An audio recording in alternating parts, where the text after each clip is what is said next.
Hello friends, அழகு அழகு serial இன்னும் ஒரு பல எபிசோட்ஸ்க்கான ரிவ்யூ தான் பார்க்க போகிறோம். அடுத்தடுத்த சுவாரஸ்யங்களை தெரிஞ்சுக்கிறதுக்கு இந்த வீடியோவை ஸ்கிப் பண்ணாமல் கடைசி வரைக்கும் பாருங்கள். நம்ம அழகுமதி இருந்துட்டு அப்போ தான் உட்காந்து சாப்பிட்டுக்கிட்டு இருக்காங்க. அந்த நேரம் பார்த்து அவங்க மாமியார் வந்துடுறாங்க. வந்த உடனே அழகுமதி சாப்பிட்டுக்கிட்டு இருக்கிறத பார்த்து பயங்கர கோவமா, இங்கே பாருமா மதி, புருஷன் வந்தால் தான் பொண்டாட்டி சாப்பிடணுன்ற கலாச்சாரமே உனக்கு தெரியாதா? எதுக்காக இப்போ உட்காந்து சாப்பிட்டுக்கிட்டு இருக்க? இன்னும் புருஷன் வரவே இல்லை, அதுக்குள்ளே உன்னோட வயிறை நிரப்பிக்கிட்டு இருக்கியா அப்படின்னு சொல்லி ரொம்பவே கோவமாக பேசுகிறாங்க. இதை கேட்ட பாக்கியராஜ் இருந்துட்டு, இங்க பாருங்கம்மா, அவங்களுக்கும் பசி எடுக்கும்லம்மா, அதுக்காக தான் நாங்க தான் கூட்டிட்டு வந்து சாப்பிட வச்சுட்டு இருக்கோம். சுரேஷ் வேலையை முடிச்சுட்டு எப்போ வருவானே தெரியாது.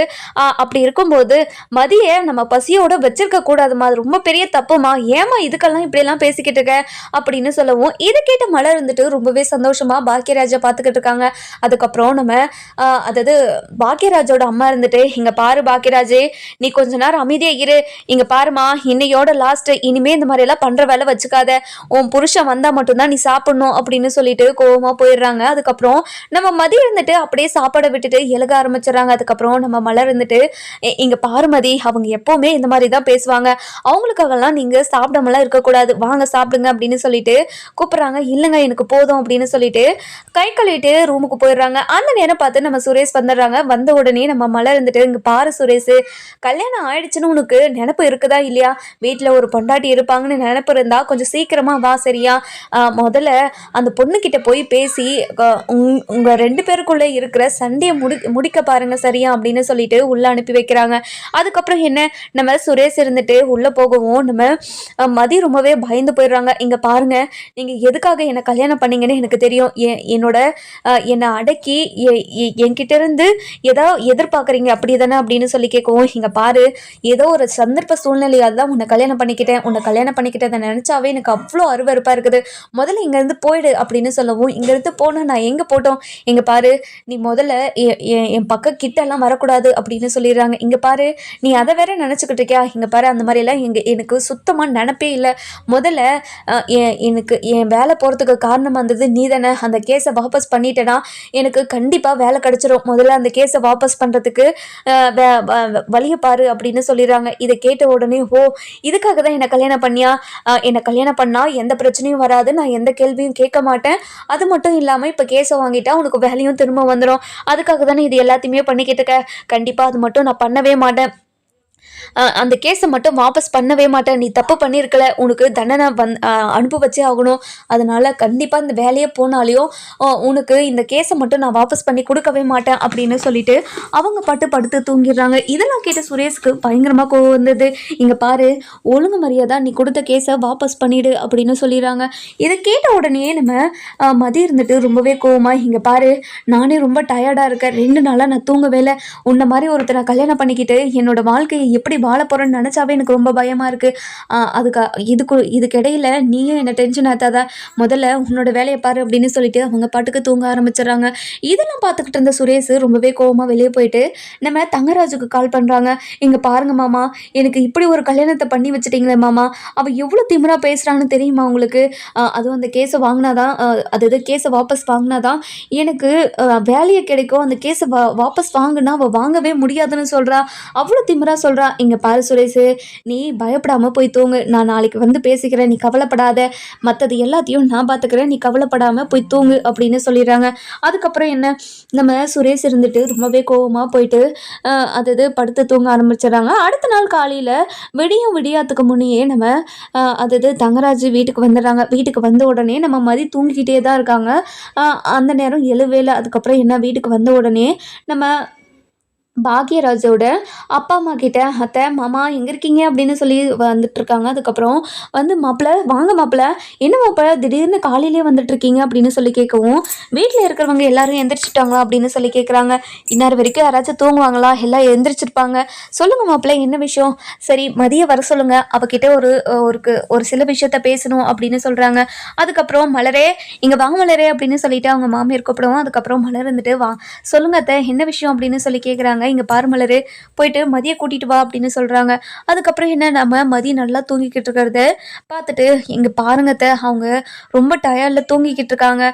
2 நாளாக அவங்க அவங்க தூக்கமே இல்லை, அதனால் அவங்கள எழுப்ப வேண்டாமே அப்படின்னு சொல்லவும், இன்னாராயும் இன்னும் தூங்கிக்கிட்டே இருக்காளா அவ? என்ன தைரியம்? நேற்று தானே சொன்னேன் இந்த வீட்டில் இந்த மாதிரியெல்லாம் இருக்கக்கூடாதுன்னு. இவ்வளோ சொல்லியும் அவ கேட்காம இப்படி பண்ணிக்கிட்டு இருக்காளாம் அப்படின்னு கோவமா போய் ஒரு சொம்பு தண்ணி எடுத்துகிட்டு போயிட்டு நம்ம மதி மேலே ஊற்றிடுறாங்க. அதுக்கப்புறம் என்ன, நம்ம மதி இருந்துட்டு ரொம்பவே அப்படியே பதறி போய் எழுந்து உட்காடுறாங்க. இங்கே பாருங்க, தூங்கிக்கிட்டு இருக்கவங்க மேலே இப்படி தண்ணி ஊற்றுறது தப்பு இல்லையா? எதுக்காக இப்படி எல்லாம் பண்ணிக்கிட்டு இருக்கீங்க? நீங்கள் பண்ணுறது தப்புன்னு உங்களுக்கு புரியாதா அப்படின்னு சொல்லி கேட்கவும், இது கேட்ட உடனே நம்ம அது மாமியார் இருந்துட்டு ரொம்பவே கோவமா, இங்கே பாருடி, என்னைய கேள்வி கேட்குற நீ, நான் தாண்டி உன்னை அதிகாரம் பண்ணணும், என்ன நீ அதிகாரம் பண்ணிக்கிட்டு இருக்கியா? இங்கே பாரு, 6 மணிக்கு மேலே தூங்கக்கூடாதுன்னு உன்கிட்ட நேற்றே சொன்னனா இல்லையா? இந்த வீட்டில் எப்படியெல்லாம் இருக்கணுன்ற எல்லா ரூல்ஸும் சொன்னனா இல்லையா? அது சொல்லி இப்படியெல்லாம் பண்ணிக்கிட்டு இருக்கே, உனக்கு வெக்கமா இல்லை? முதல்ல எழுந்துரு, போய் கை காலை கழுவிட்டு வாடி அப்படின்னு சொல்லிட்டு அனுப்பி வைக்கிறாங்க. அதுக்கப்புறம் நம்ம மதியம் இருந்துட்டு ரொம்பவே கோவமாக போயிட்டு கை காலெல்லாம் கழுவிட்டு வெளியே வராங்க. வந்த உடனே வா வெளியே வா அப்படின்னு சொல்லிட்டு வெளியே கூட்டிகிட்டு போகிறாங்க. போன உடனே நம்ம தங்கராஜ் இருந்துட்டு, என்னம்மா நல்லா தூக்கமா அப்படின்னு சொல்லி கேட்கவும், நம்ம அது மதியம் வந்துட்டு அமைதியாகவே இருக்காங்க. அதுக்கப்புறம் இங்கே பாருமா, நேற்று சுரேஷ் அந்த கேஸை வாபஸ் பண்ண சொல்லி உங்ககிட்ட கேட்டிருந்தானாமே, நீ எதுக்காக வாபஸ் பண்ண மாட்டேன்னு சொல்ல அப்படின்னு சொல்லவும், இங்கே பாருங்க, அவர் தப்பு பண்ணியிருக்காரு, அதுக்கான தண்டனையாக வாரு அனுபவிச்சே ஆகணும்ல, எதுக்காக என்ன கேஸை வாபஸ் பண்ண சொல்கிறீங்க? இனிமே அப்படி ஒரு தப்பு பண்ண மாட்டேன்னு உணர்ந்து அங்கே போயிட்டு அப்பாலஜிஸ் கேட்க சொல்லுங்க அப்படின்னு சொல்லவும், இதை கேட்ட உடனே நம்ம தங்கராஜ் இருந்துட்டு, இங்கே பாருமா, உன்கிட்ட சொன்ன வேலையை மட்டும்தான் நீ செய்யணும், நீ என்ன திமிரா பேசிக்கிட்டு இருக்க? இந்த மாதிரி திமிரா பேசுகிற வேலைலாம் வேண்டாம், இந்த மாதிரி திமிரா பேசுகிற வேலை இன்னையோட லாஸ்ட்டாக இருக்கட்டும் அப்படின்னு சொல்லிடுறாங்க. இது கேட்ட உடனே நம்ம தங்கராஜ் இருந்துட்டு ரொம்பவே கோவமாகவும் ஆத்திரமாகவும் பேசிக்கிட்டு இருக்காங்க. அதுக்கப்புறம் நம்ம மதி இருந்துட்டு, இங்கே பாருங்கள், இங்கே இருக்கிறவங்க யார் சொன்னாலும் என்னால் இந்த கேஸை வாபஸ் பண்ண முடியாது, உங்களால் என்ன பண்ண முடியுமோ பண்ணிக்கோங்க, எனக்கு வேலைக்கு டைம் ஆச்சு, நான் வேலைக்கு கிளம்பணும் அப்படின்னு சொல்லிட்டு நம்ம மதி இருந்துட்டு போயிட்டு ரெடியாக ஆரம்பிச்சிடுறாங்க. அதுக்கப்புறம் நம்ம அவங்க மாமியார் இருந்துட்டு, இங்கே பாருமா, வேலைக்கெல்லாம் போகக்கூடாதுன்னு நேற்றே சொன்னனா இல்லையா? என் பையன் வேலைக்கு போகிறது மட்டும் போதும், நீ வேலைக்கு போகணுன்ற அவசியம்லாம் கிடையாது அப்படின்னு சொல்லிடுறாங்க. இங்கே பாருங்கள், என்னை வேலைக்கு போகக்கூடாதுன்னு சொல்கிறதுக்கு நீங்கள் யாருங்க? அதெல்லாம் நீங்கள் சொல்லவே சொல்லாதீங்க, என்னால் வேலைக்கு போகாமலாம் இருக்க முடியாது, நான் எவ்வளோ கஷ்டப்பட்டு இந்த வேலையை வாங்கினேன்னு எனக்கு தெரியும், இந்த வேலை இன்னும் எனக்கு பர்மனண்ட் ஆகிற வரைக்கும் நான் எவ்வளோ கஷ்டப்பட வேணுமோ அவ்வளோ கஷ்டப்பட்டு இந்த வேலையை நான் பார்த்து தான் ஆகணும் அப்படின்னு சொல்லிடுறாங்க. இது கேட்ட உடனே நம்ம பாக்கியராஜோட அப்பா இருந்துட்டு, இங்கே பாருமா, அவ்வளோ தூரம் பெரியவங்க சொல்லிக்கிட்டு இருக்காங்க, அது எதுவுமே கேட்காம நீ பாட்டுக்கு இந்த மாதிரி எகிரிட்டே இருக்க, உன்னை யாரும்மா இந்த மாதிரி வளர்த்தது? உங்கள் அப்பா அம்மாவுக்கு உன்னை வளர்க்கவே தெரியலையா போல, இப்படி வளர்த்து வச்சிருக்காங்களே, இப்படி ஒரு பொண்ணு நான் எங்கேயுமே பார்த்ததில்லை அப்படின்னு சொல்லி கோவமாக சொல்கிறாங்க. என்ன மாப்பிள்ள, என்ன பொண்ணு பார்த்து வச்சுருக்கீங்க? நல்ல பொண்ணு தானே சொன்னீங்க, ஆனால் இவ்வளோ திமிரு பிடிச்ச பொண்ணாக இருக்கே அப்படின்னு நம்ம மாமியார் இருந்துட்டு நம்ம தங்கராஜ் கிட்ட கேட்கவும், தங்கராஜ் இருந்துட்டு ரொம்பவே கோவமாக, என்னத்தை சொன்னீங்க? நான் சுரேஷுக்கு ஒரு நல்ல பொண்ணை தான் பார்த்தேன், ஆனால் சுரேஷுக்கு இப்படி ஒரு திமிரு பிடிச்சவ வருவான்னு எனக்கு என்னவா தெரியும், விடுங்க, எல்லாத்தையும் நம்ம அடிக்கிடலாம் அப்படின்னு சொல்லிட்டு நம்ம தங்கராஜ் இருந்து சொல்லிட்டு இருக்காரு. அதுக்கப்புறம் நம்ம மலர் இருந்துட்டு, இங்கே பாருங்கத்த, வந்து நாள் தானே இருக்குது, 2 நாள் கூட ஆகலை, அதுக்குள்ளே அவங்கள எதுக்காக இவ்வளோ படுத்து எடுத்துக்கிட்டு இருக்கீங்க? அவங்கள கொஞ்சம் ஃப்ரீயாக விடுங்களா? எதுக்காக அவங்கள தொந்தரவு பண்ணிக்கிட்டே இருக்கீங்க? அவங்கள தொந்தரவு பண்ணிக்கிட்டே இருந்தால் அவங்க எப்படி இங்கே நிம்மதியாக இருப்பாங்க? இங்கே இருக்கணும்னு எப்படி தோணும்? கொஞ்ச நேரம் அமைதியா இருங்க அத்தை அப்படின்னு சொல்லவும், என்னடி, என்ன உனக்கு வாய் கொழுப்பு அதிகமாயிடுச்சா? என்ன பாக்கியராஜ், என்ன இவ பேசிக்கிட்டே இருக்கா, நீ பார்த்துக்கிட்டே இருக்க? இங்கே பாருங்கம்மா, அவள் சொல்கிறதுல என்ன தப்பு இருக்குது? வந்து 2 நாள் கூட ஆகாமல் அந்த பொண்ணை இப்படியெல்லாம் படுத்திட்டு இருந்தா எப்படி அந்த பொண்ணு சந்தோஷமாக இங்கே வாழணும்னு நினைக்கும்? இந்த வீட்டை விட்டு எப்படா போகலான்னு தானே நினைக்கும்? இந்த மாதிரிலாம் யாரும் பண்ணாதீங்க அப்படின்னு சொல்லவும், இங்கே தங்கராஜ் இருந்துட்டு, இங்கே பாருங்கள், இந்த விஷயத்தை பற்றி இங்கே இருக்கிறவங்க யாருமே பேசக்கூடாது, இங்கே பாருமா மதி, இந்த கேஸை வாபஸ் பண்ண முடியுமா முடியாதா? இங்கே பாருங்கள் சார், என்னால் இந்த கேஸை வாபஸ் பண்ண முடியாது, உங்களால் என்ன பண்ண முடியுமோ பண்ணிக்கோங்க அப்படின்னு சொல்லிட்டு அவங்க பாட்டுக்கு ரெடி பேக் எடுத்துகிட்டு வெளியே வந்துடுறாங்க. நான் வேலைக்கு போயிட்டு வரேன் அப்படின்னு சொல்லிட்டு நம்ம மலர்கிட்ட சொல்லிட்டு கிளம்பிக்கிட்டே இருக்காங்க. இதெல்லாம் பார்த்தா நம்ம தங்கராஜ் இருந்துட்டு ரொம்பவே கோவமாக அப்படியே முறைச்சிக்கிட்டே நின்றுக்கிட்டு இருக்கவும், சுரேஷ் இருந்துட்டு, மாமா பாருங்க மாமா, நைட்டு என்கிட்டையும் இப்படி தான் பேசினா, என்னால் இவ பேசுகிறதெல்லாம் ஏற்றுக்கவே முடியல, எனக்கு எவ்வளோ கோவம் வந்துச்சு தெரியுங்களா? கோவத்தில் அவளை இவளை அப்படியே அரைஞ்சிடலாம் போல இருந்துச்சு. ஆனால் இவ தான் நிறைய சட்டத்திட்டங்கள் எல்லாம் பேசுவாளே, அதனால தான் நான் எதுவுமே பண்ணாமல் அமைதியாக போய் படுத்துக்கிட்டேன். இங்கே பாருங்க மாமா, இவளை எப்படி நம்ம டீல் பண்ணுறது? இங்கே பாரு சுரேஷ், அவளை டீல் பண்ணுறதெல்லாம் ரொம்ப ஈஸி. அவங்க அப்பா ஹாஸ்பிட்டலில் தானே இருக்கான். ஹாஸ்பிட்டலில் இருக்கிறத வச்சு பிளாக்மெயில் பண்ணுவோம். அவள் என்ன சொன்னால் வழிக்கு வருவாளோ அதை பண்ணி அவளை வழிக்கு வர வைப்போம். நீ கவலைப்படாத, அவள் வேலைக்கு போயிட்டு சாயங்காலம் வரதானே செய்வான். நீ கவலைப்படாத, நம்ம ஈவினிங்காக பேசிக்கலாம் அப்படின்னு சொல்லிட்டு நம்ம தங்கராஜ் ஹாஸ்பிட்டலுக்கு போகிறாங்க. போன உடனே நம்ம ராம்குமார் கிட்ட, என்ன ராம்குமார் இப்போ எப்படி இருக்க உடம்பு அப்படின்னு சொல்லி கேட்கும். இங்கே பாருங்க ஐயா, இப்போது சுமாராக இருக்கா ஐயா, நீங்கள் எப்படி இருக்கீங்க, மதி எப்படி இருக்கா அப்படின்னு சொல்லி கேட்கும். இங்கே பாருங்க ராம்குமார், உங்கள் பொண்ணு தான் நாங்கள் சொல்கிறத எதுவுமே கேட்க மாட்டேங்கிறா. அவள் பாட்டுக்கு அவள் இஷ்டத்துக்கு எதையோ பண்ணிக்கிட்டு இருக்கா. கல்யாணம் பண்ணிக்கிட்டோம் அப்படின்ற எண்ணமே அவன் மனசில் கொஞ்சம் கூட ஒரு துளி கூட இல்லை. என்ன பொண்ணை வளர்த்து வச்சுருக்கேங்க அப்படின்னு சொல்லி கேட்கவும். இங்கே பாருங்க சார், என் பொண்ணு விருப்பத்துக்கு மாறா நான் எதுவுமே சொல்ல மாட்டேன். இப்போ வரைக்குமே அவள் விருப்பத்துக்கு தான் இருந்திருந்தா, அதனால தான் அவள் அப்படியெல்லாம் நடந்துக்கிட்டா. நான் இப்போ வரைக்குமே காஞ்சனாவும் சரி நானும் சரி ஒரு அடி கூட அவளை அடித்ததே கிடையாது. அவளை ஒரு மாதிரி பூ மாதிரி தான் பார்த்துக்கிட்டோம்.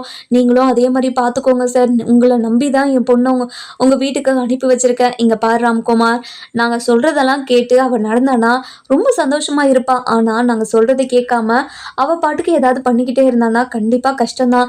ஆனால் இப்போது அதாவது உங்கள் மாப்பிள்ளை மேலே இருக்கிற கேஸை வாபஸ் பண்ண சொல்லி உங்கள் பொண்ணுக்கிட்ட சொன்னால், ஆனால் என்னால் வாபஸ் வாங்க முடியாது, அவர் தப்பு பண்ணியிருக்காரு, தண்டனை அனுப்ப ஆகணும், அப்படி இப்படின்னு சட்டத்திட்டங்களெல்லாம் நிறைய பேசிட்டு போகிறாங்க பொண்ணு. நீங்கள் தான் உங்கள் பொண்ணுக்கிட்ட பேசி நல்லா புரிய வச்சு கேஸை வாபஸ் பண்ண வைக்கணும் அப்படின்னு சொல்லிடுறாங்க. இதை கேட்ட உடனே நம்ம ராம்குமார் இருந்துட்டு, இங்கே பாருங்கள் ஐயா, நீங்கள் கவலைப்படாதீங்க, கண்டிப்பாக நான் என் பொண்ணுக்கிட்ட பேசுகிறேன், அந்த கேஸை வாபஸ் பண்ண வைக்கிறேன் அப்படின்னு சொல்லிட்டு ரொம்பவே மன உடைச்சலில் இருக்காங்க. அதுக்கப்புறம் காஞ்சனா இருந்துட்டு, இங்கே பாருங்க ஐயா, என் பொண்ணை கொஞ்சம் பத்திரமா பார்த்துக்கோங்க ஐயா. என் பொண்ணு சூதுவாது தெரியாதவ. அவள் ஏதோ தெரியாமல், அதாவது பெரியவங்க சின்னவங்கன்னு தெரியாமல் ஏதாவது பேசிடுவா, அது மனசில் வச்சுக்காதீங்க ஐயா அப்படின்னு சொல்லவும், சரிங்கம்மா அப்படின்னு சொல்லிட்டு நம்ம அதாவது தங்கராஜ் இருந்துட்டு வீட்டுக்கு போயிடறாங்க. வீட்டுக்கு போன உடனே நம்ம சுரேஷ் கிட்ட, இங்கே பாரு சுரேஷ், எங்கே பேசணுமோ அங்கே பேசிட்டேன், நீ கவலையே படாத, அவளே என்கிட்ட சாயங்காலமாக வந்து என்கிட்ட பேசுவா பாருங்க அப்படின்னு சொல்கிறாங்க. அதுக்கப்புறம் என்ன, நம்ம சுரேஷ் இருந்துட்டு ரொம்பவே கடுப்புலையே வீட்லேயே உட்காந்துக்கிட்டு இருக்காங்க. அதுக்கப்புறம் நம்ம மலர் இருந்துட்டு சுரேஷ் கிட்ட வந்து, இங்கே பாரு சுரேஷ், ஏன் சுரேஷ் இப்படி இருக்க, இங்கே பாரு, அந்த பொண்ணுக்கும் உனக்கும் ஏதோ பிரச்சனைன்னு நான் கேள்விப்பட்டேன். உனக்கும் அவளுக்கும் பிரச்சனை ஏற்பட்டுதான் ஒரு பெரிய பிரச்சனையாக வந்து உனக்கு வேலையை சஸ்பெண்ட் பண்ணுற அளவுக்கு வந்துருச்சு. இப்போது அவங்க ரெண்டு பேருக்குமே எவ்வளோ கஷ்டத்தில் இருப்பீங்கன்னு எனக்கு நல்லாவே புரிஞ்சுக்க முடியுது. நீங்கள் கவலைப்படாதீங்க, கண்டிப்பாக உங்களோட வாழ்க்கை நல்லபடியாக மாறும். நீங்கள் கவலைப்படாமல் இந்த வாழ்க்கையை ஏற்றுக்க பாருங்க. நீ தான் போய் அந்த பொண்ணுக்கிட்ட பேசி புரிய வைக்கணும். அந்த பொண்ணு ரொம்ப கஷ்டத்தில் இருக்குது, தன்னோட வாழ்க்கையே போயிடுச்சுன்னு நினச்சி ரொம்ப அழுதுகிட்டே இருக்கு. பாவம், அந்த பொண்ணை பார்த்தா எனக்கே ரொம்ப பாவமாக இருக்குது சுரேஷ். நீ தான் அந்த பொண்ணு மனசு வருத்தப்படுற மாதிரி எதுவுமே நடந்துக்க கூடாது, சரியா அப்படின்னு சொல்லவும், இங்கே பாருங்க அண்ணே, எனக்கும் அவளை சுத்தமாக பிடிக்கல அண்ணே. மாமா சொன்ன ஒரே ஒரு காரணத்துக்காக மட்டும்தான் அவளை நான் கல்யாணம் பண்ணிக்கிட்டேனே தவிர அவளை பிடிச்சி எதுவுமே எதுக்காகவும் அவளை கல்யாணம் பண்ணிக்கவே இல்லை. நான் என்னோட சூழ்நிலை இவளை கல்யாணம் பண்ணிக்க வேண்டியதாக ஆயிடுச்சு. எப்படி இவ கூட நான் வாழ போகிறேன்னு நினச்சாவே எனக்கு ரொம்ப பயமாக இருக்கு அண்ணி. அந்த கேஸை வாபஸ் பண்ணுனா அவள் பண்ணவே மாட்டேங்கிறா. என்ன பண்ணுறதுன்னு ஏது பண்ணுறதுன்னு எனக்கு ஒன்றுமே புரியல அண்ணி அப்படின்னு சொல்லவும், இங்கே பாரு சுரேஷ், ஈவினிங்காக மதி வந்ததும் நான் அவகிட்ட பேசுகிறேன், நீ கவலைப்படாத, அந்த கேஸை வாபஸ் பண்ண சொல்லி சொல்கிறேன், நீ கவலையே படாத அப்படின்னு சொல்லிடுறாங்க. அதுக்கப்புறம் நம்ம சுரேஷ் இருந்துட்டு ரொம்பவே வருத்தப்பட்டு உட்காந்துக்கிட்டு இருக்காங்க. இன்னொரு பக்கம் பார்த்தீங்கன்னா நம்ம மலர் இருந்துட்டு ஆஃபீஸ்க்கு போயிட்டு வீட்டுக்கு வராங்க. வந்த உடனே நம்ம மதியம் வந்துட்டு ரொம்பவே டயர்டாக வந்து உக்காந்துக்கிறாங்க. அதுக்கப்புறம் என்ன, நம்ம பாக்கியராஜோட அப்பாவும் அம்மாவும் உள்ளே வராங்க. வந்த உடனே நம்ம மதியம் உட்காந்து ரெஸ்ட் எடுத்துக்கிட்டு இருக்கிறத பார்த்துட்டு ரொம்பவே கோவமா, இங்கே பாருமா, இந்த மாதிரி உட்காரக்கூடாதுன்னு எத்தனை முறை சொல்லியிருக்கேன், பெரியவங்க வரும்போது சேரில் எப்படி உட்காந்துக்கிட்டு இருக்கலாம், முதல்ல எழுந்திரிச்சு போய் வேலை பாருமா அப்படின்னு சொல்லிடுறாங்க. இங்கே பாருங்க, நானே இப்போ தான் ஆஃபீஸ்க்கு போயிட்டு டயர்டாக வந்திருக்கேன். இப்போது என்னை வேலை பாருங்கன்னா என்னால் எப்படி பார்க்க முடியும், எதுக்காக என்ன இப்படி அடிமை மாதிரி நடத்திக்கிட்டு இருக்கீங்க நீங்கள் அப்படின்னு சொல்லி கேட்கவும், என்னம்மா கல்யாணம் பண்ணிட்டு வந்தா இப்படியெல்லாம் பண்ணணும்னு உங்கள் அப்பா அம்மா உனக்கு சொல்லிக் கொடுக்கல, எனக்கு சொல்லிக் கொடுக்கலங்க, எனக்கு இதெல்லாம் தெரியாது, இதெல்லாம் பண்ணவும் மாட்டேன், என்னால் முடியவும் முடியாது அப்படின்னு சொல்லிடுறாங்க. இதெல்லாம் கேட்ட உடனே நம்ம மலர் இருந்துட்டு, அத்தை அத்தை ஒரு நிமிஷம் இருங்க அத்தை, மதிக்கு நான் சொல்லி புரிய வச்சுக்கிறேன் அப்படின்னு சொல்லிட்டு மதியை கூட்டிட்டு உள்ளே போயிடுறாங்க. இங்கே பாரு மதி, நீ டயர்டாக இருக்குன்னு எனக்கு தெரியும், நீ உள்ளே வந்துட்டு அவங்க கண்ணு முன்னாடி இருந்தால் ஏதாவது பேசிக்கிட்டே தான் இருப்பாங்க, அதை எதுக்கு உன்னோட காதில் கேட்டுக்கிட்டே இருக்கணும், அதனால தான் உன்னை உள்ளே கூட்டிகிட்டு வந்துட்டேன். இங்கே பாருமதி, நீ இங்கே உட்காந்து ரெஸ்ட் எடு, நான் பார்த்துக்கிற வேலையெல்லாம் அப்படின்னு சொல்லிட்டு அவங்க பாட்டுக்கு வேலையை பார்த்துக்கிட்டு இருக்காங்க. இதெல்லாம் பார்த்து நம்ம மதி இருந்துட்டு, இங்கே பாருங்கக்கா, எதுக்காக நீங்கள் மட்டும் இந்த வீட்டில் வேலை செஞ்சுக்கிட்டே இருக்கீங்க, வீட்டு வேலை ஃபுல்லாக நீங்கள் மட்டும்தான் செய்கிறீங்களா, ஏன்க்கா இந்த மாதிரி செஞ்சுக்கிட்டு இருக்கீங்க நீங்கள் அப்படின்னு சொல்லி கேட்கவும், இங்கே பாருமதி, இந்த வீட்டுக்கு வந்து நான் 7 வருஷம் ஆகுது, 7 வருஷத்தில் இப்போ வரைக்குமே கிச்சனுக்குள்ளே யாருமே வந்தது கிடையாது, நான் மட்டும்தான் இந்த வீட்டில் இருக்கிற ஒட்டுமொத்த வேலையும் நான் மட்டும்தான் செஞ்சுக்கிட்டு இருக்கேன். என்ன பண்ணுறது, அந்த கடவுள் என்னோட தலையில் இப்படியெல்லாம் நடந்துக்கணும்னு எழுதி வச்சுட்டாரு, நான் என்ன பண்ண முடியும், எதுவுமே பண்ண முடியாது அப்படின்னு சொல்லவும், இதெல்லாம் கேட்டுக்கிட்டு இருந்தேன் நம்ம அது மதி இருந்துட்டு ரொம்பவே வருத்தப்படுறாங்க. இங்கே பாருங்கக்கா, கண்டிப்பாக உங்களை மாதிரியெல்லாம் என்னால் இருக்கவே முடியாது, எப்படிக்கா இவங்களெல்லாம் சகிச்சுட்டு போகிறீங்க, என்னால் இவங்களை பார்த்தாவே எனக்கு ரொம்ப கோவம் வருது அப்படின்னு சொல்லுவோம். என்ன பண்ணுறது, பெரியவங்களுக்கு மரியாதை கொடுத்து தானே ஆகணும், என் அப்பா அம்மா வீட்டுக்கு போகணுன்னாலே அவங்க காலில் போய் கெஞ்சினா மட்டும்தான் எங்கள் அப்பா அம்மா வீட்டுக்கு அனுப்பி வைப்பாங்க, என்ன பண்ணுறது, நான் பொம்பளைங்களாக பிறந்தாவே இப்படி தானே எல்லாமே நடக்குது அப்படின்னு ரொம்பவே வருத்தப்பட்டு பேசிக்கிட்டு இருக்காங்க. அதுக்கப்புறம் அந்த நேரம் பார்த்து நம்ம சித்து வராரு. வந்த உடனே, என்ன நீ 2 பேருமே என்ன பேசிக்கிட்டு இருக்கீங்க சீக்ரெட்டா அப்படின்னு சொல்லவும், இதை கேட்ட உடனே நம்ம மதி இருந்துட்டு, இங்கே பாரு, நீ ரொம்ப ஜாலியாக பேசுகிற, உன்ன மாதிரி தான் நானும் எப்போவுமே ஜாலியாக தான் இருப்பேன், ஆனால் என்னோடய வாழ்க்கையில் இப்படி ஒரு துயரமான ஒரு சம்பவம் நடக்கணும்னு நான் நினச்சி கூட பார்க்கல தெரியுமா, இங்கே பாருங்க நீ எப்படியோ நடந்து போச்சு, ஆனால் இந்த கல்யாணத்துக்கு அப்புறம் நீங்கள் என்னோட அண்ணி ஆயிட்டீங்க, நீங்களும் நானும் ஃப்ரெண்ட்ஸ் ஓகேவா அப்படின்னு சொல்லிட்டு ரொம்ப சந்தோஷமாக பேசிக்கிட்டு இருக்காங்க. அதுக்கப்புறம் என்ன, நம்ம மதி, அதுக்கப்புறம் நம்ம சித்து, மலர், இவங்க 3 பேருமே ரொம்ப சந்தோஷமாக பேசிக்கிட்டு இருக்காங்க.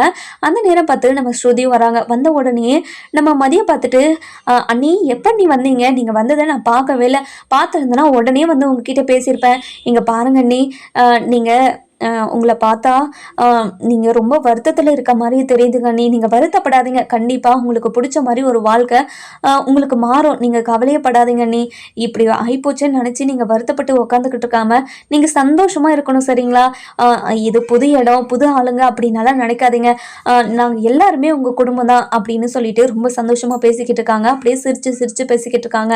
அந்த நேரம் பார்த்து நம்ம தங்கராஜ் வந்துடுறாரு. வந்த உடனே ரொம்பவே கோவமாக அது உட்காந்துக்கிட்டு, அத்தை எங்கே இருக்கிறீங்க அத்தை அப்படின்னு சொல்லி கூப்பிடுவோம். அதுக்கப்புறம் நம்ம சுரேஷ் இருந்துட்டு தங்கராஜ் வாய்ஸ் கேட்ட உடனே வெளியே ஓடி வந்து, மாமா வாங்க மாமா, எப்போ மாமா வந்தீங்க, இப்போ தான் சுரேஷ், எங்கே உங்கள் அப்பா அம்மா அப்படின்னு சொல்லி கேட்கும். அந்த நேரம் பார்த்து, வாங்க மாப்பிள்ள வாங்க, இங்கே பாருங்க மாமா, மதிக்கிட்ட நான் பேசணும், மதியம் வர சொல்லுங்க அப்படின்னு சொல்லி கேட்குறாங்க. அதுக்கப்புறம் நம்ம மலர் இருந்துட்டு, இங்கே பாருமதி, தங்கராசனை வந்துருச்சு, உன்கிட்ட தான் பேசுறதுக்காக வந்திருக்காங்க, நீ கொஞ்சம் பார்த்தே பேசு சரியா அப்படின்னு சொல்லிட்டு வெளியே கூட்டிகிட்டு வராங்க. வந்த உடனே நம்ம மதி இருந்துட்டு, இங்கே பாருங்க, நான் பேச வேண்டியதெல்லாம் காலையிலே பேசிட்டு போயிட்டேன்ல, எதுக்காக திரும்ப திரும்ப என்கிட்ட பேசணும்னு நினைக்கிறீங்க, என்னென்னு சொல்லுங்க அப்படின்னு சொல்லி கேட்கவும், இங்கே பாரு மதி, நான் உங்ககிட்ட ரொம்ப பொறுமையாக பேசிக்கிட்டு இருக்கேன், உங்ககிட்ட பொறுமையாக பேசுகிற அளவுக்கு வேறு யாருக்கிட்டையுமே நான் பொறுமையாக பேசினதே கிடையாது, சுரேஷோட கேஸை வாபஸ் பண்ணவே மாட்டியா, இங்கே பாருங்கள், என்னால் வாபஸ் பண்ண முடியாதுன்னு சொல்லிட்டேன், இதுக்கப்புறமா உங்களுக்கு எதுக்கு என்ன பதில் தேவைப்படுது சொல்லுங்கள், எனக்கு வேலை இருக்குது சொல்லுங்கள் சீக்கிரம் அப்படின்னு சொல்லவும், இதை கேட்ட உடனே நம்ம அதாவது தங்கராஜ் இருந்துட்டு, இங்கே பாருமா, உங்கள் அப்பா ஹாஸ்பிட்டலில் இருக்காங்க, ஹாஸ்பிட்டலுக்கு தேவையான எல்லா செலவையும் நான் தான் பார்த்துக்கிட்டு இருக்கேன், இப்போ அந்த செலவெல்லாம் உன்னை கொடுக்க சொன்னால் நீ என்ன பண்ணுவ, எங்கே போவ, இங்கே பாருமா, எல்லாத்துக்கும் நீ அட்ஜஸ்ட் பண்ணி போனால் உங்கள் குடும்பத்தில் இருக்கிற எல்லாரும் சந்தோஷமாக இருப்பாங்க, இல்லைனா நீங்கள் யாருமே சந்தோஷமாக இருக்க முடியாது, சொல்லுமா என்ன பண்ண போகிற நீ சொல்லு, சீக்கிரம் சொல்லு அப்படின்னு சொல்லவும், நம்ம அதாவது அந்த நேரம் பார்த்து நம்ம மதியோட அப்பா கால் பண்ணுறாங்க. கால் பண்ண உடனே நம்ம மதி இருந்துட்டு அட்டன் பண்ணி, அப்பா சொல்லுங்கப்பா, எப்படி இருக்கீங்கப்பா, உடம்பு எப்படி இருக்குது அப்படின்னு சொல்லி கேட்கவும், இங்கே பாருமதி, நான் ரொம்ப நல்லா தான் இருக்கேன், நீ எந்த பிரச்சனைக்கும் போகாமல் இருந்தால் நான் உண்மையாகவே ரொம்ப சந்தோஷமாக இருப்பேன் மதி, நீ எந்த பிரச்சனையும் பண்ணாத மதி, மாப்பிள்ளையோட கேஸை வாபஸ் பண்ணிவிடு, மாப்பிள்ளை வேலைக்கு போகணும்ல, எதுக்காக இப்படி பிடிவாதம் பிடிச்சிக்கிட்டு இருக்க, இந்த மாதிரி பிடிவாதெல்லாம் பிடிக்காத மதி, ப்ளீஸ் மதி, அப்பா சொல்கிறத கேளு, அப்பா உயிரோடு இருக்கணும்னு நினைக்கிறியா, இல்லை நான் செத்து போகணும்னு நினைக்கிறியா மதி அப்படின்னு சொல்லி கேட்கவும், அப்பா என்னப்பா இப்படியெல்லாம் பேசுகிறீங்க, தப்பு பண்ணுவாங்க தண்டனை அனுபவிக்கணும்ல. எதுக்காகப்பா இப்படியெல்லாம் பேசுறீங்க? இப்படியெல்லாம் பேசாதீங்கப்பா. இங்க பாரு மதி, நான் இப்படியெல்லாம் பேசக்கூடாதுன்னா நீ இந்த கேஸை வாபஸ் பண்ணணும். வாபஸ் பண்றேன்னு சொல்லு மதி. ஏன் என்னோட வாயிலிருந்து வாபஸ் பண்றேன்னு சொல்லவே மாட்டேங்கிற? எனக்கு எவ்வளோ கஷ்டமா இருக்கு தெரியுமா மதி அப்படின்னு சொல்லவும், இது கேட்ட உடனே நம்ம சித்து இருந்துட்டு, அண்ணி நீங்க தான் நீ இந்த வீட்லயே ரொம்ப கரெக்டா பேசுறீங்க, ரொம்ப நியாயமா பேசுறீங்க. ஆனா இந்த வீட்டில் இருக்கிற யாருக்குமே நியாயன்றது என்னென்னு தெரியவே தெரியாது அண்ணி அப்படின்னு சொல்றாவும், இதை கேட்ட நம்ம சித்தோட அப்பா இருந்துட்டு, என்னடா என்ன உனக்கு என்ன பிரச்சனை அப்படின்னு சொல்லிட்டு கோவமா முறைக்கவும், ஏன் ஒன்றும் இல்லைப்பா ஒன்றும் இல்லை அப்படின்னு சொல்லிட்டு கிளம்பிடுறாங்க. அதுக்கப்புறம் என்ன நம்ம மதி இருந்துட்டு வேற வழியே தெரியாம, இங்க பாருங்க இந்த கேஸை உங்களுக்கு வாபஸ் பண்ணணும் அவ்வளவுதானே, இந்த கேஸை நான் வாபஸ் பண்ணிடுறேன் அப்படின்னு சொல்லிடுறாங்க. அதுக்கப்புறம் நம்ம தங்கராஜ் இருந்துட்டு மதிக்கிட்ட வந்து, இங்க பாருமா, நீ நினைச்சது எல்லாமே நடக்கும்னு நினைச்சிடாத. கண்டிப்பா நீ நினைக்கிறது எதுவுமே நடக்காது. நீ இந்த வீட்டுல அடிமையா தான் இருக்க போற. இனிமே இந்த வீட்டை விட்டு நீ எங்கேயுமே போக முடியாது. உங்க அப்பா அம்மாவுக்கு கூட நீ பேசணும்னா எங்ககிட்ட பெர்மிஷன் கேட்டு தான் நீ பேசணும், அப்படி இப்படின்னு நிறைய ரூல்ஸை சொல்கிறாங்க. இங்கே பாருங்கள், நீ என்னோட அப்பாவுக்காக மட்டும்தான் இந்த கேஸை வாபஸ் பண்ணுறேனே தவிர வேறு யாருக்காகவும் இல்லை. இனிமேல் ஏதாச்சும் தப்பு பண்ணால் யார் சொன்னாலும் நான் கேட்கவே மாட்டேன். தப்பு பண்ணுறதையே வேலையை வச்சுக்கிட்டு இருக்க உங்களுக்கெல்லாம் பயந்து என் அப்பா உங்ககிட்ட பேசிக்கிட்டு இருக்காரு பார்த்தீங்களா, அவரோட தப்பு தான். கடவுளே, நீ தான் இது எல்லாத்தையும் பார்த்துக்கிட்டு இருக்கல, இந்த மாதிரி ஆளுங்களெல்லாம் நீ தான் தண்டனை கொடுக்கணும் அப்படின்னு சொல்லிட்டு நம்ம மதி இருந்துட்டு அழுதுகிட்டே உள்ளே போயிடுறாங்க. அதுக்கப்புறம் மலர் இருந்துட்டு உள்ளே போயிட்டு, இங்கே பாரு மதி, என்னதான் இருந்தாலும் சுரேஷ் உன்னோட புருஷன் தானே, உன் புருஷனோட வேலை போனால் உனக்கு பரவாயில்லையா? ஏதோ தெரியாமல் சுரேஷ் தப்பு பண்ணிட்டான், இனிமே அப்படி பண்ணக்கூடாதுன்னு நீ சொல்லு. நீ சொன்னால் அவன் கண்டிப்பாக கேட்பான். இங்கே பாருங்கக்கா, யார் சொன்னாலையும் உங்கள் கொழுந்தனார் கேட்கவே மாட்டான், அப்படி ஒரு பொறிக்கு உங்கள் கொழுந்தனார் அப்படின்னு சொல்றாங்க. இங்க பாருமதி, நான் ஏற்கனவே உங்ககிட்ட சொன்னதுதான், தங்கராஜ் மாமா மேல இருக்கிற மரியாதையில அவர் சொல்றதெல்லாம் கேட்கிறாரே தவிர வேற எந்த எண்ணத்தோடையும் சுரேஷ் பழகலை. அவர் நல்லவன், நீ நல்லா புரிஞ்சுக்கோ. இன்னும் கொஞ்ச நாள் போனால் கண்டிப்பாக சுரேஷோட மனசு உனக்கு புரியும் அப்படின்னு சொல்லிடுறாங்க. அதுக்கப்புறம் என்ன, நம்ம சுரேஷோட அம்மா இருந்துட்டு மதிக்கிட்ட வந்து, இங்கே பாருமா, இனியோட லாஸ்ட்டு நீ வேலைக்கு போகிறது, இனிமேல் வேலைக்கெல்லாம் போகக்கூடாது சரியா அப்படின்னு சொல்கிறாங்க. இதை கேட்ட உடனே, இங்கே பாருங்கள், என்னை பார்த்தா உங்களுக்கு எப்படி தான் தெரியுது, ஒரு பொம்மை மாதிரி தெரியுதா? நீங்கள் சொல்கிறதுக்கெல்லாம் நான் தலையை ஆட்டிக்கிட்டே இருக்கணும் அப்படி தானே? என்னம்மா நீ இப்படிலாம் பேசுகிற?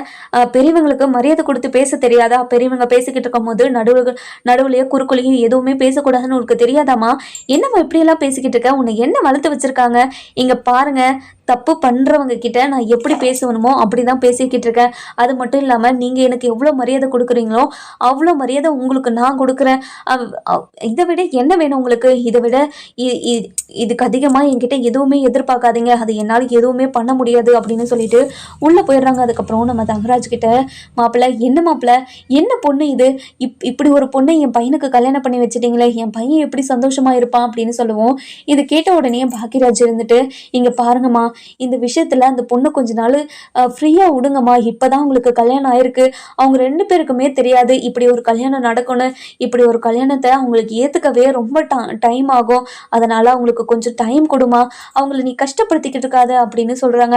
அதுக்கப்புறம் என்ன, நம்ம தங்கராஜ் இருந்துட்டு சுரேஷ் கிட்ட போயிட்டு, இங்க பாரு சுரேஷ், நீ மதிக்கிட்டு போயிட்டு வெளியே போலாவான்னு கூட்டிட்டு பீச்சுக்கு போ, படத்துக்கு போ, அவளுக்கு பிடிச்ச இடத்துக்கெல்லாம் போ, நீ அழகா இருக்கன்னு சொல்லு, எல்லாத்தையும் சொல்லு, அப்பதான் உன்னோட கைக்குள்ள அவ வருவா அப்படின்னு சொல்லவும், இங்க பாருங்க மாமா, அவகிட்ட பேசுறதுக்கே எனக்கு அப்படியே அருவருப்பா இருக்கு மாமா, என்னால அவகிட்ட எல்லாம் பேச முடியாது மாமா அப்படின்னு சொல்லவும், இங்க பாரு சுரேஷ், அவளை உன்னோட கைக்குள்ள போட்டுக்கணும்னா வேற வழியே இல்லை, நீ இது எல்லாத்தையும் பண்ணி தான் ஆகணும். இங்க பாரு சுரேஷ், அவளை பிடிக்கணும் உனக்கு, அதாவது உன்னோட ஆள் மனசுக்குள்ள அவளை பிடிச்சிருக்குன்னு உனக்கு தெரியும், அதை வெளியே கொண்டு வா, உன்னோட காதலை வெளியே கொண்டு வந்து அவ மேல திணி, கண்டிப்பா உனக்கும் அவளுக்கு செட் ஆகும், நீ கவலையே படாத, நீ நினைக்கிறதெல்லாம் நடந்தே திருணும் அப்படின்னு சொல்லிட்டு நம்ம சுரேஷ் கிட்ட ஒரு சில விஷயத்தெல்லாம் சொல்லி நம்ம தங்கராஜ் இருந்துட்டு உள்ள அனுப்பி வைக்கிறாங்க. அதுக்கப்புறம் சுரேஷ் இருந்துட்டு, இங்க பாரு, நம்ம மதிக்கிட்டு போயிட்டு, இங்கே பாரு, உனக்கும் எனக்கும் எப்படி வேணாலும் கல்யாணம் நடந்துருக்கலாம், ஆனால் இப்போது நமக்கு 2 பேருக்கும் கல்யாணம் ஆகிடுச்சு, இனிமே உனக்கு நல்லது கெட்டது எல்லாத்தையுமே நான் தான் பார்த்துக்கணும், அதனால் உனக்கு என்னென்ன வேணும்னு சொல்லு, நான் வாங்கித்தரேன், உனக்கு எங்கேயாவது போகணுன்னு விருப்பம் இருந்தால் கூட சொல்லு, நான் கூட்டிகிட்டு போகிறேன் அப்படின்னு சொல்லவும், என்ன என்கிட்ட நல்லவன் மாதிரி நடிக்கிறிய, இந்த மாதிரி நடிச்சுக்கிட்டெல்லாம் இருக்காத, முதல்ல உன்னோட கேஸை வாபஸ் வாங்கணும், அந்த இடத்துக்கு என்னை கூட்டிகிட்டு போகணும், அதுக்காக தானே இப்படியெல்லாம் பேசிக்கிட்டு இருக்க, இங்கே பாரு, நான் உண்மையாகவே உன்னை எங்கேயாவது வெளியே கூட்டிகிட்டு போகணும், வெளியே கூட்டிகிட்டு போனால் உன்னோட மனசில் இருக்கிற கஷ்டம் கொஞ்சம் கம்மியாகும்னு நினச்சி தான் உன்கிட்ட இப்படி பேசினது தவிர என் மனசில் வேறு எந்த எண்ணமும் இல்லை. இங்கே பாரு, உன்னோட எண்ணம் எல்லாமே எனக்கு தெரியும். முதல்ல இங்கேருந்து கிளம்பிடு. உன்னோட முகத்தை பார்த்தாவே எனக்கு அருவருப்பாக இருக்குது. உன்னோட கேஸு வாபஸ் பண்ணணும்னா என்னால் நாளைக்கு தான் பண்ண முடியும், இப்போல்லாம் என்னால் வர முடியாது. முதல்ல இங்கேருந்து கிளம்பு அப்படின்னு சொல்லிடுறாங்க. அந்த நேரம் பார்த்து நம்ம ரேவதி வராங்க. வந்த உடனே நம்ம மலர்கிட்ட போயிட்டு, அண்ணி என்ன நீ பண்ணுறீங்க, மதி என்ன பண்ணுறா அப்படின்னு சொல்லி கேட்கவும், அதுக்கப்புறம் மதி உள்ளதாக இருக்கா. அவள் ரொம்ப வருத்தத்தில் இருக்கா. இந்த கல்யாணமே அவளுக்கு பிடிக்கலையா, பிடிக்காம தான் இந்த கல்யாணத்தை பண்ணிக்கிட்டாலாம். அவள் ரொம்ப வருத்தப்பட்டு பேசிக்கிட்டு இருக்கா தெரியுமா அப்படின்னு சொல்லவும், அதுக்கப்புறம் நம்ம மலரும் ரேவதியும் நம்ம மதிக்கிட்ட போயிட்டு பேசுகிறாங்க. இங்கே பாருமதி, நீ கவலையப்படாத, உங்களுக்கு நான் இருக்கோம் அப்படின்னு சொல்கிறாங்க. நம்ம மதி இருந்து அந்த கேஸை வாபஸ் பண்ணுவாங்களா மாட்டாங்களான்னு சொல்லிட்டு நம்ம வர எபிசோடில் பார்க்கலாம். இந்த வீடியோ உங்களுக்கு பிடிச்சிருந்தா லைக் பண்ணுங்கள், சப்ஸ்கிரைப் பண்ணுங்கள், மறக்காமல் பெல் ஐகானையும் கிளிக் பண்ணிக்கோங்க.